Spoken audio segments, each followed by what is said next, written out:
abra sus ojos y su imaginación a la gente, los lugares, las tradiciones y costumbres, las fiestas, la historia, el arte.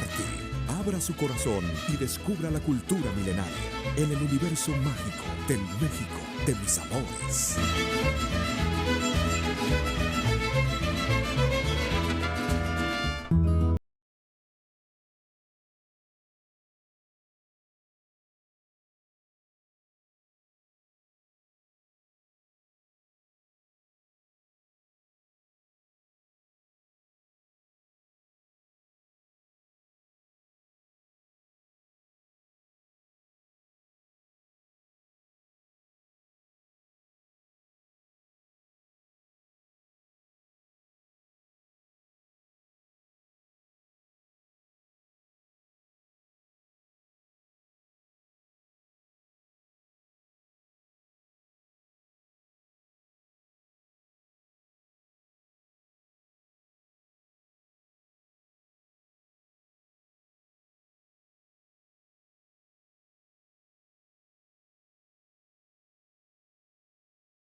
¿En qué municipio de Tlaxcala? Estamos en el municipio de Huamantla, Tlaxcala, uno de los 3 municipios más grandes del estado más pequeño de la República. Pueblo mágico también, ¿no? Huamantla, declarado desde hace ya varios años. Así es, Huamantla es pueblo mágico desde el año 2007. Ese año nosotros estrenamos unas habitaciones aquí en nuestro hotel, como conmemorando el hecho, ¿no? ¿De cuándo empieza esto como un proyecto turístico? Pues mira, si me lo permites, yo podría platicarte eso, pero para llegar al tema de cuándo se convirtió en un destino turístico tendría que repasar la historia completa para que se entienda bien el sentido de cómo es que llegamos a este punto. Si me lo permites, puedo empezar desde un inicio. Es importante señalar primero el nombre original es Hacienda de San Francisco Soltepec.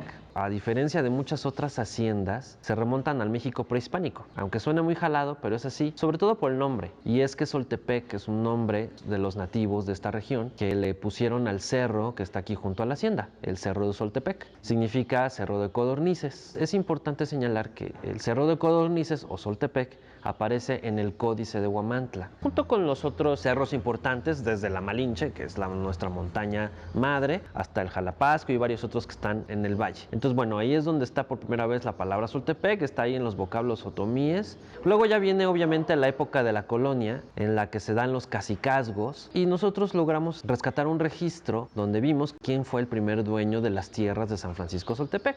Se llamaba Juan Maldonado, él era criollo, y él aparece en los primeros registros como el dueño de las tierras. Y bueno, después viene el resto de la colonia, siglo XVI, siglo XVII y XVIII, donde la propiedad pues va cambiando de diferentes manos, siempre con esta constante de que llegaba un dueño que trabajaba muy bien la propiedad, que siempre fue agrícola, hacía un buen negocio, luego tenía sus hijos, heredaba la propiedad y los hijos pues no seguían tanto el camino de trabajo y lo vendían. Entonces el comprador otra vez trabajaba bien la propiedad, la hacía crecer, la heredaba y los hijos la vendían. Y entonces ese fue como que más o menos el patrón que se dio en estos 3 siglos, hasta que llegó el siglo XIX, cuando llega la época del México independiente, cuando nace nuestra república, ya más o menos se estabiliza, porque bueno, ahí ya se fracciona el territorio nacional en los estados.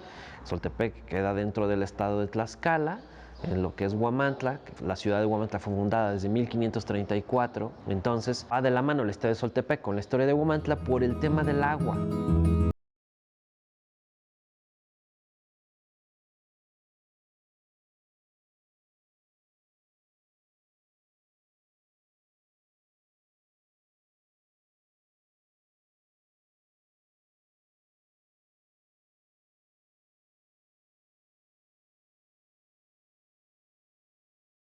Había uno de los pozos más importantes que abastecía el agua a la cabecera municipal de Huamantla. Y eso nos ayudó mucho a encontrar registros de la historia, porque cuando nos metimos a las entrañas de los colegios de historia y los archivos históricos, los únicos registros que pudimos encontrar fueron por demandas y litigios por el agua que el dueño de Soltepec tenía que abastecer a Huamantla. Entonces, gracias a eso, pudimos conocer nombres y fechas de quiénes fueron los dueños, todo por esos pleitos con el agua.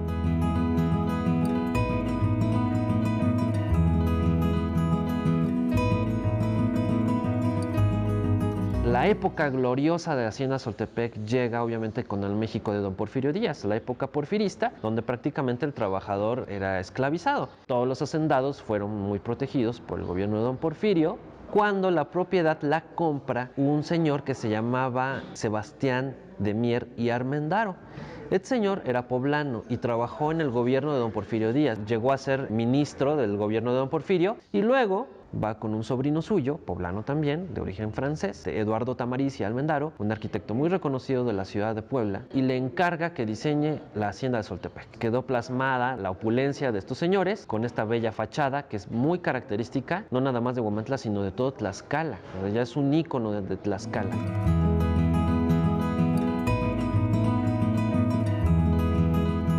La piedra angular o la base de que Soltepec se convirtiera en un destino turístico vino en los años 50, curioso.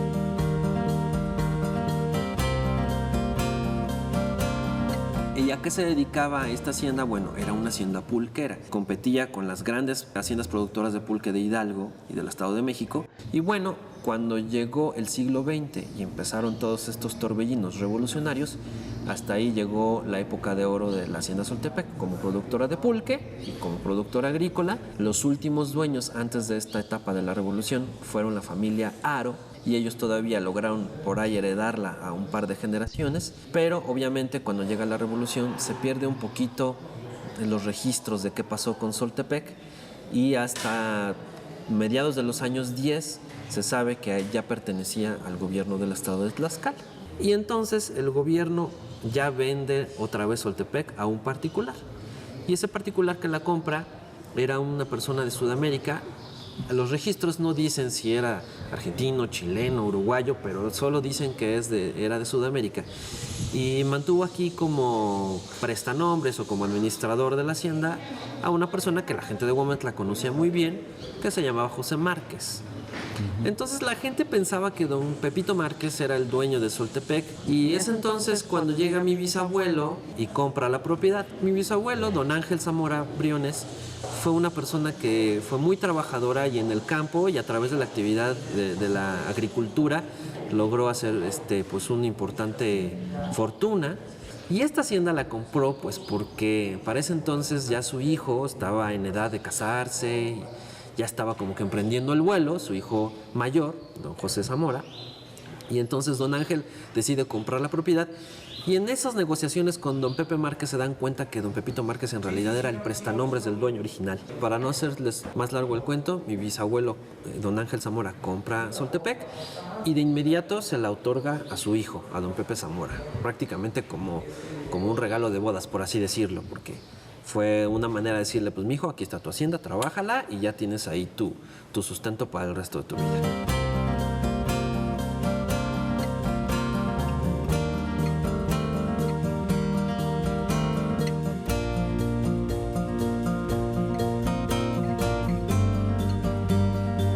La piedra angular o la base de que Soltepec se convirtiera en un destino turístico vino en los años 50, curiosamente, porque mi abuelo, don José Zamora, era una persona que le gustaba mucho estar en la vida social. A él le gustó la política, fue funcionario, fue presidente municipal de Huamantla, entonces conocía a mucha gente y además tenía donde gente. Él era una persona muy popular, era una persona que organizaba fiestas a cada rato con cualquier pretexto y obviamente tenía N cantidad de amigos. Entonces mi abuelo conocía a don Miguel N. N. Lira, que era un historiador y era un escritor, y don Miguel N. Lira hizo varias novelas revolucionarias, entre ellas La Escondida, que es una de sus novelas más importantes y que ganó varios premios de literatura. Y a la par de esto, pues don Miguel N. Lira también compartió el aula en la Ciudad de México con Roberto Gabaldón, que a la postre fue el director de la película La Escondida. A don Roberto Gabaldón le gustó hacer 2 que 3 historias revolucionarias, y fue con su ex compañero Miguel N. Lira y le dijo: oye, Miguel, tengo aquí esta novela que escribiste de La Escondida, está padrísima porque está ambientada en el México revolucionario, queremos hacer así una película con Pedro Armendáriz y María Félix. Entonces don Miguel N. Lira, pues gustosísimo, dijo que sí, que podían usar los derechos de su obra, pero puso una condición. La condición fue que tenía que ser filmada enteramente en el estado de Tlaxcala, porque don Miguel se imaginó la historia pues, en Tlaxcala. Entonces, bueno, pues don Roberto Gabaldón aceptó. Y de inmediato comenzaron los trabajos de scouting, ¿no? de venir a ver los lugares donde iban a filmar.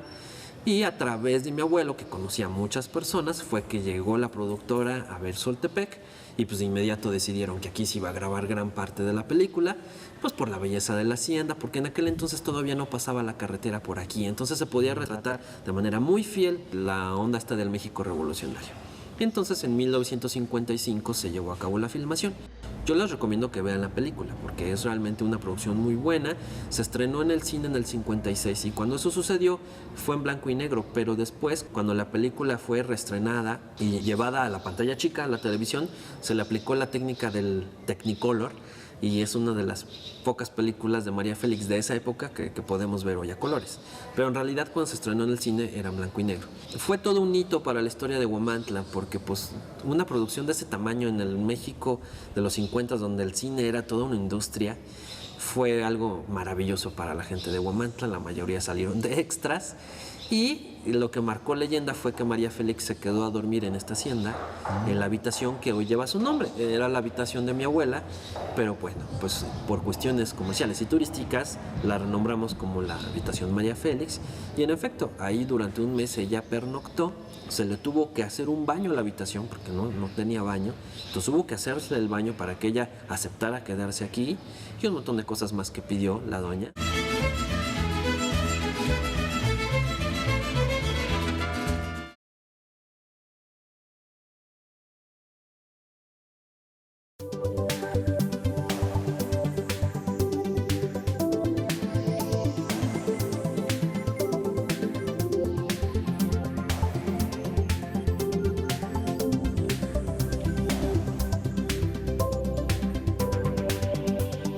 Estamos en un sencillo taller artesanal de la comunidad de Tlatempan, del municipio de Apetatitlán de Antonio Carvajal, el estado de Tlaxcala, nuestro país México, en el continente americano, Sí, ¿verdad? en el planeta Tierra. En la Vía Láctea. En la Vía Láctea. Ok, bueno. Mucha Bueno, información. se dirige a ustedes su servidor, Pedro Reyes Ramírez. Soy ingeniero en computación, de los pocos o muchas profesionistas que no ejercemos.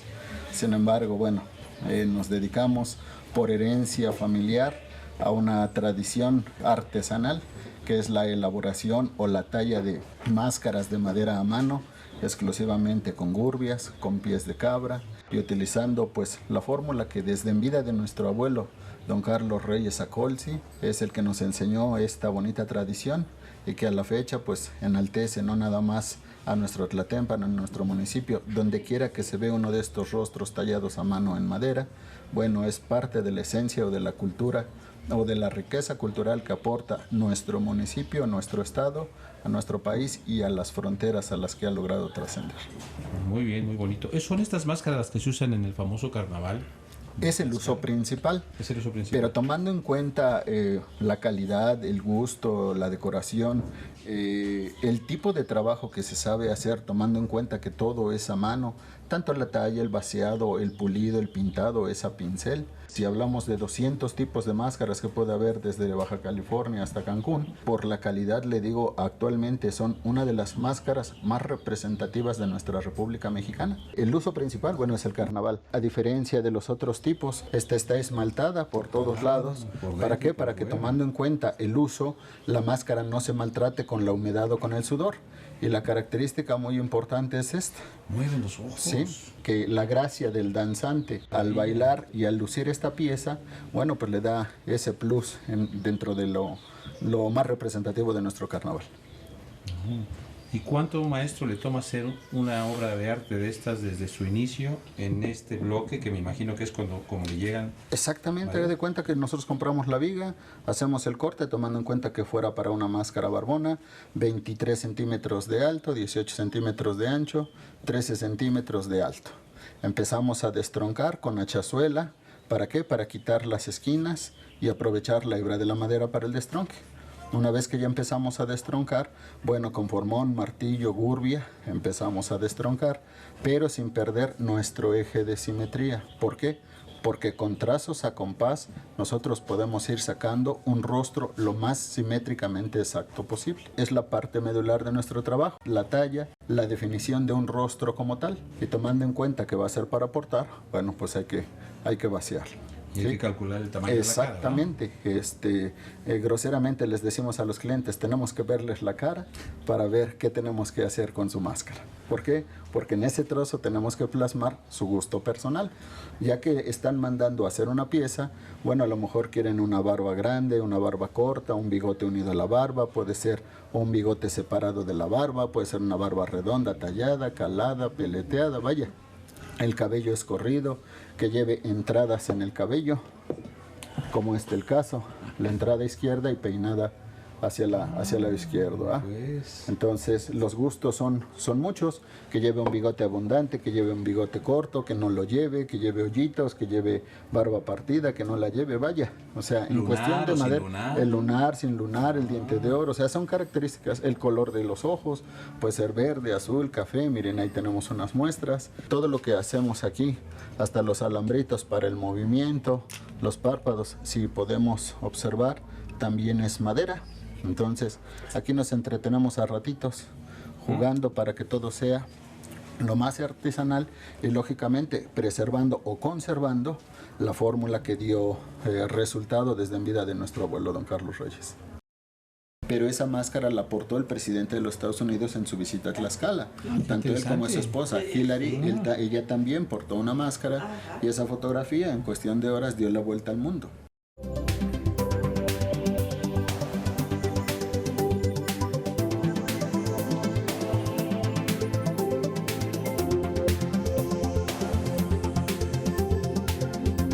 la persona viene y dice, yo quiero una máscara. Cierto. Y házmela así, así, así. Sí, Ok. todas las características son las que el cliente, hasta la coloración de la piel. ¿Sabes qué? Quiero ser morenazo, quiero ser rubio, rosado, amarillento, no sé. El color del cabello inclusive tampoco es problema. Puede ser negro, café, blanco, jaspeado, Sí, vaya. chino, Exactamente, el gusto güero, es... o sea, sí. Exactamente. Eso ya es poco y en retirada. Hablamos que desde que está el trozo hasta que tenemos una pieza exclusivamente en madera, sin ninguna preparación, nos podemos llevar día y medio. Pero ¡Qué rápido! toda la impermeabilización, bueno, sí, a lo mejor ya con la práctica, pues sí, ya nos podemos acelerar un poquito. Pero lo que nos lleva tiempo es todo el proceso de impermeabilización. Tenemos que sumergir la pieza completamente en agua cola, a punto de hervor. Se sumerge, la pieza gorgorea y la exponemos al sol hasta que se seque. Posteriormente tenemos que forrarla con tela porque es tan delgada la máscara que si yo le doy un golpe ahorita pues fácilmente se partiría la hebra de la madera. Por eso la tenemos que reforzar con tela por fuera y por dentro para darle mayor consistencia, tratando de hacer una malla con la hebra de la madera y con la tela. Una vez que ya enlienzamos, entonces ahora nosotros aplicamos un mate que es cola de preparación con blanco de España. Haz de cuenta que la repillamos, ¿sí? Para que sobre esa superficie podamos pulir, podamos pintar y con 3 a 5 manos de esmalte logramos el acabado que ustedes ven. Pero es ahí donde vienen los detalles. Hay que incrustar chumaceras, eje de giro, colocar los párpados, colocar los ojos, las chumaceras por donde va a correr el hilo, colocar las pestañas, o sea, todos los detalles nos pueden llevar para terminar una pieza 8, 10, 12, 15 días. ¿Por qué? Por las condiciones adecuadas de clima. Si nosotros todo el tiempo tuviéramos sol, pues trabajaríamos muy rápido. Pero hay ocasiones en que si se viene un aguacero y 2, 3 días lloviendo, si estamos en cierta parte del proceso que nos perjudica el grado de humedad, se suspende hasta mejores condiciones de clima. Sí, porque se afecta la madera, Se ¿no? afecta, trabajos que nos absorba humedad, que ya lamentablemente, pues sí nos perjudican el proceso de elaboración. Entonces, por eso es que le digo, a veces no es tanto el problema a nivel de madera, sino todo el proceso de impermeabilización. Claro. ¿Un solo tipo de madera? ¿O varios? Por naturaleza trabajamos ayacahuite, es una madera apta o propia de la zona, pero se trabaja cedro, se trabaja caoba, un poquito con ciertas diferencias. El ayacahuite es muy suave, Más suave, claro. pero el cedro, si es de primera es suave, si es de segunda, de tercera, treposo, chino, muy duro, se astilla con facilidad. En el caso de la caoba, también es un poquito más dura, pero sí se presta para trabajar. Sí, y si le hablamos de otro tipo de maderas, algunas son muy duras, algunas se astillan con facilidad o simple y sencillamente no se prestan para labrarlas como nosotros quisiéramos. ¿Cuántos de sus hijos siguen esta tradición? Pues yo quisiera tener por lo menos una docena, nomás que todavía no nos alcanza el parque. Mire, mis hijos son relativamente jóvenes. Tengo un joven de 15 años, el otro tiene 11 y una pequeñita de 6 años. Entonces, sí no les es llama porque la me haya... atención Un el poquito, trabajo, sí les porque- llama la atención y cuando es temporada, pues de que me ven un poquito en aprietos, sí meten las manos. Sí le Sin ayuda. embargo, a veces de pequeños no los arriesgamos. ¿Por qué? Porque como le hacía mención, nuestra única protección para trabajar es esta. Entonces, si nosotros de casualidad ahorita se cortaran, se les entra miedo y pues menos van a meter las Claro. manos en el trabajo. No, y no cualquiera Entonces, le mete mano. Exactamente. Entonces ahorita lo que tratamos es de que creen un poquito de fuerza, de destreza en las manos para que nos puedan controlar una gurbia y no tener un problemita mayor al menos con la familia. Pero sí hay la intención de continuar con esto. Pues mientras sea rentable, ¿verdad? Y ahorita me quedó claro de que usted no hace máscaras y las vende afuera, en un tianguis o lo que sea, sino usted hace Es máscaras muy sobre difícil pedido. tener un mercado extranjero, no por otra cosa. A veces el idioma, segunda, el contacto.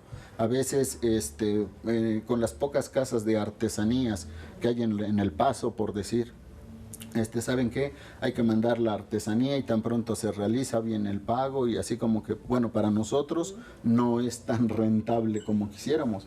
O sea, nosotros como todos, ¿no? Ahí está la máscara, se vende, que se vaya, pero ya el dinerito aquí, ¿no? Como todos, para poderle dar vuelta al negocio. De lo contrario, estar trabajando y trabajando, yo puedo tapizar los museos, pero si no hay ganancias, no hay ingresos, pues, ¿cómo? No me puedo comer mi madera, ¿verdad? Entonces, tenemos que buscar la posibilidad de hacer, como usted dice, rentable este negocio.